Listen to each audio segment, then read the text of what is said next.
Good morning, everybody. Now, I don't normally comment on the internal affairs of other political parties, but something very interesting is happening in the SNP in Scotland, which I do want to comment on because, I do have a lot of sympathy for the leadership contender that you may have heard of, who's called Kate Forbes. Now, we know that Nicola Sturgeon was forced to resign and stand down last week. So, of course, when a leader leaves, a number of people throw their hats into the ring and say, that they're interested in being the leader of the party in the future. So Kate Forbes was the finance minister of the whole of Scotland in the Scottish Parliament as an SNP Scottish MP there.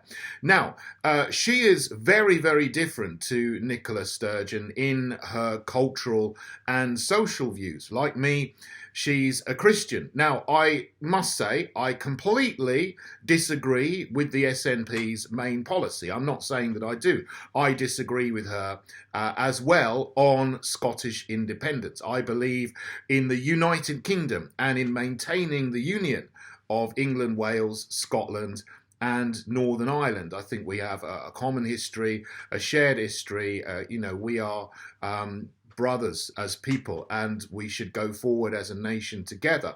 I totally reject the SNP's policy of Scottish independence. But of course, they've got the free speech to say what they like about it. So I don't agree with that. I just want to make that clear. But on the social policy, I would 100% agree with most of what Kate Forbes has said, and what she has been attacked for, as you may know, in the media over the last week, is for the fact that she's a Christian with Christian opinions, particularly on marriage. Like me, she says that marriage is a man and a woman. Now, in the Heritage Party, that is our policy. We would repeal the Same-Sex Marriage Act 2013 that was brought in under David Cameron in England and Wales. Scotland had a vote on that in 2014 in the Scottish Parliament. And originally, Kate Forbes said, honestly, she would not have voted for that in 2014 had she been an MSP, a member of the Scottish Parliament, at that time. And I totally agree with that, and I respect that. And that is a view that should be respected. If you are a parliamentarian, you have the right to vote yes or no on whatever legislation comes before the Parliament, according to the programme of your party and also according to your conscience as well.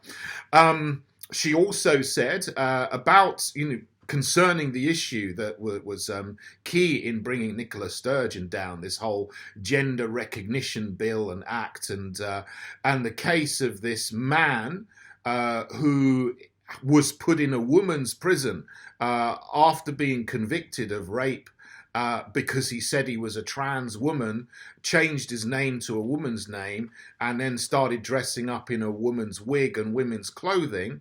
And that was accepted by Nicola Sturgeon, but she just simply couldn't square the circle when she was questioned about it, because a man is not a woman. It's very simple. And I totally agree with Kate Forbes there talking about this when she said, this person is a man.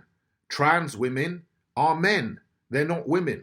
They're pretending to be women. Yeah, if you want to pretend to be a woman, fine. But you're not a woman, and you shouldn't be given access to women's toilets, changing rooms, hospital wards, prisons, and so on, where you can actually go with superior strength and continue to abuse, physically violate women if you're a man who's put in a woman's prison. This is why a lot of them do this. So, she's absolutely right on that. So what happened after she said these things is apparently a few, weasel SNP parliamentarians in Scotland who originally supported her withdrew their support for her because of her homophobic views or whatever they say, which is quite deplorable, actually. You know, if she's going to be a good leader for the party, vote for her. Look, it's up to them, but, you know, this is what happens in these kind of situations. If someone has Christian views, traditional views, then they are often smeared by people around them, and obviously the press, the media were just honor, like, you know, soldiers round a target. I can't think of a better metaphor at the moment, but, you know, they saw someone, she's the target, we're going to have her, and try to destroy her reputation and ruin her on the basis that she's homophobic and transphobic, whatever. She's done a mea culpa, unfortunately. You know, the pressure gets to you when this kind of thing happens. It happened to me. I'll tell you about that in a minute. But yes, so after a few days, you know, 3 days or so on, she's gone on another a couple of interviews. ITV put up this morning. That's an independent television media, mainstream media outlet in the UK. If you're watching from abroad, she went on there, had an interview, and she said, "Oh, I apologise for any hurt or offence caused by my views." She didn't retract her views, but she apologised for hurt or offence. And she went on Times Radio. This is another fairly new radio station that says that it's a independent and a free speech radio station, but it's owned by Murdoch Corporation, so it's really just, you know, it's very, very mainstream. And again, then she went on there again and said, "Look, I apologise for any pain or hurt I've caused." And you know, back to the ITV interview, she actually said she would defend people's rights to be married as they have over the last 9 years. So she didn't say, you know, same-sex marriage, but I assume that that's what she's indicating, that she's done a little bit of a reverse there under the pressure from the media. Look, I mean, you know, all respect to her. She came out with what she believed in, and the media went for her. The far left went for her in her own party. Her own colleagues went for her to try to knock her down. You know, there's people who say these kind of views have no place in a society. Sorry, this is a Christian nation. I mean, it is now Christian in name only. It's become something different, but we've still got the structures and institutions that are Christian, even if that's been infiltrated and inverted and corrupted from within. But, you know, this is kind of where we are now. The people who have the power in the media and in the political parties do not want to let anybody into high office who is a Christian or who has Christian views. And they have attacked her remorselessly and ruthlessly and relentlessly. So I do feel for her, you know, and she's there. She's going for the leadership of the SNP. Again, I say I don't agree with the SNP's programme, but I wish her well, you know, as a fellow Christian, in becoming the leader of the SNP. At least then we will get decent social policy back in Scotland, and hopefully we will stop the drop into degeneracy that Scotland's had over the last 8 years under Nicola Sturgeon. At least we will get that. But, you know, I was attacked in exactly the same way 5.5 years ago. Now, this was before I started the Heritage Party. I'm now the leader of the Heritage Party, which I started in 2020, and people have been joining us, you know, over the last 3 years. So thank you for everyone who's joined the Heritage Party and supported us and our socially conservative platform. As I said, we're against same-sex marriage. Marriage is a man and a woman. We are pro-life. We're against abortion. And we are pro-biological sex. There are not 100 genders. There's actually no such thing as gender. It's just something that's been made up in order to push queer theory. There are actually just two sexes, male and female, and you cannot change your sex. You can take chemicals into your body. You can even have bits of your body taken off. The tragedy of this is that people who are deceived into doing this will be sterile and will never have their own children if they get their reproductive organs removed. It's a terrible thing that happens, and I would not want that to happen to anybody. And certainly we would make it illegal for anybody to do that to children under the age of 18. So those are our socially conservative policies in the Heritage Party, very similar to what Kate Forbes is saying. He wants to be the leader of the SNP. But back to what I was saying, before I started the Heritage Party, I was in another party that really, barely exists anymore. It was called UKIP. And back in the day, it was the largest party in some elections. It won the 2014 European elections as the largest party with, nearly 30%. I think it was over 30% of the vote share. So I was a member of UKIP at that time. And obviously back in the day when we were campaigning for the referendum to leave the European Union, I was there in UKIP because that was what was, everyone came to UKIP to fight for what became known as Brexit. I don't particularly like the word Brexit. It was always just known as leaving the European Union, which was leave completely. But that's a whole other matter. But we fought for the referendum. We won the referendum. And when that happened in 2016, a few weeks before there were elections to the London Assembly, I was second on the list and I got elected to the London Assembly. And I'm very, very grateful for that opportunity because, it's given me the opportunity to speak out and on many things and question Sadiq Khan over 5 years on the London Assembly. That's a whole other issue as well. But what I was going back to is back in that time, back in the day, there was a leadership contest for UKIP. Farage had stood down. Then there were another couple of leaders, Paul Nuttall and so on. And then there was a leadership contest after that in the summer of 2017. So 5.5 years ago. And I was asked about these things because when you're standing for the leadership of a party, as I was then back in the day, you're asked about all these kind of things, every issue under the sun.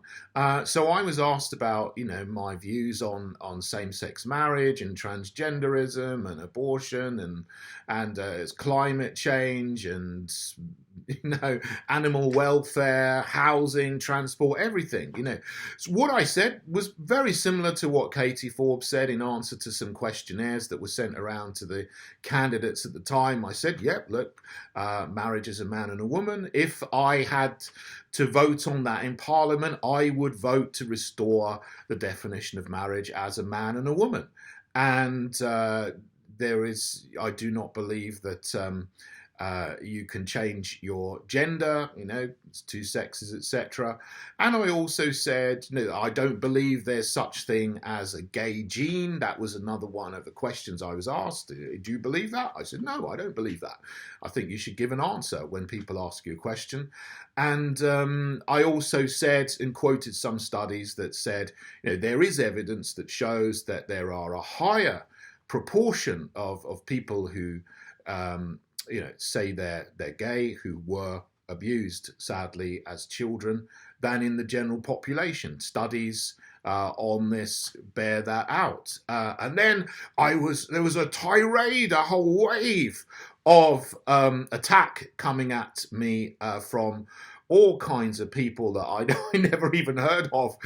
Some of them saying that this is not fit to be in office. He's not fit to be the leader. He shouldn't be allowed to say these things and be in the contest. And this was from people who ostensibly say that they believe in free speech. So there's this gay rag called Pink News, and they went for me. They did an attack hatchet job piece on me, and they got actually the person who used to be the deputy chair of the party, a couple of years before, to say that I was not fit to hold office, and then that was quoted by some other people. Some people even did an open letter calling for me to be removed from the party as a spokesman, as a London Assembly member, and so on, because I did not agree with the ideologies of the alphabet people, the LGB, etc. people.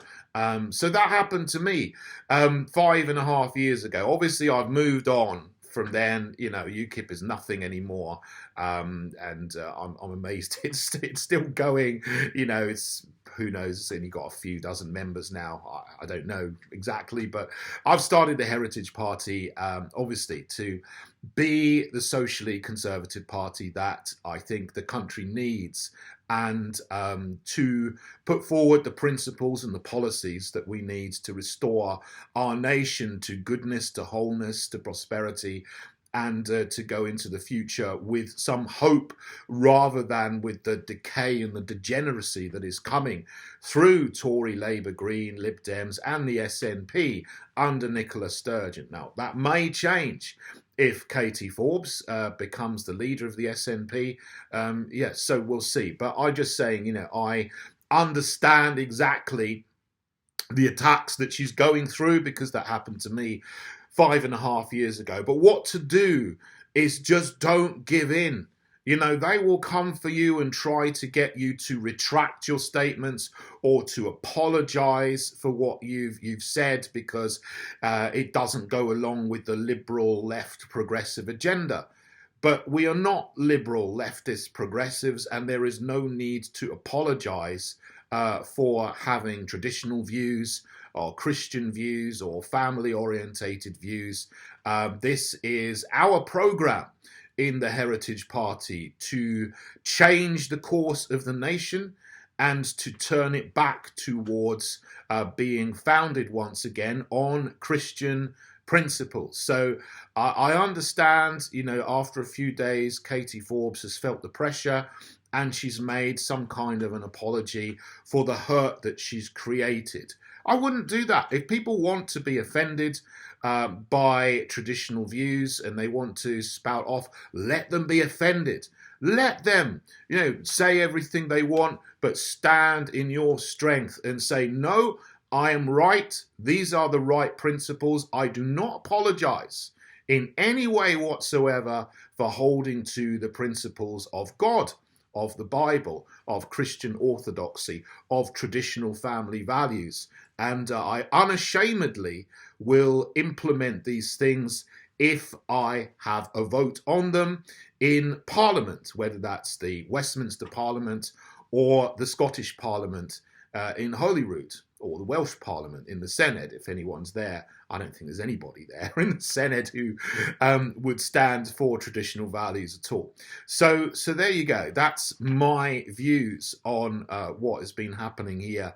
As I said, I wish her well. I don't agree with Scottish independence, but I wish her well as a Christian brother in standing up for those good, wholesome principles that you're standing up for. God bless you, Katie.